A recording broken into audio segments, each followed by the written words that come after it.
Welcome to this video on stakeless testing methods for earth resistance. We will explore how this technology offers an efficient alternative to traditional methods.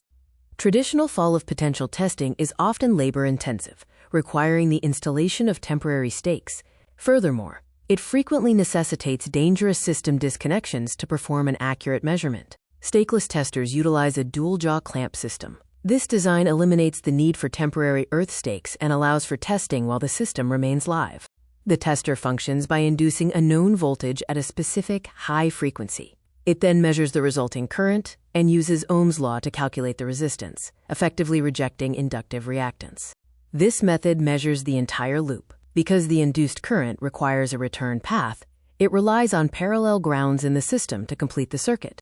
The measurement represents the total loop resistance. Since multiple return paths generally have very low resistance, the final reading serves as a close approximation of the single target electrode's resistance.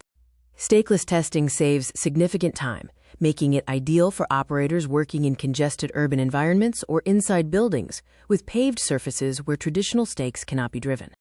Because the system stays connected, these testers are excellent for identifying existing leakage current and spotting potentially dangerous fault currents early.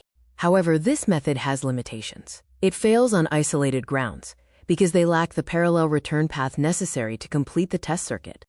Additionally, if continuous metal rings are present, the current will follow the path of least resistance through the metal rather than the earth, resulting in a falsely low reading.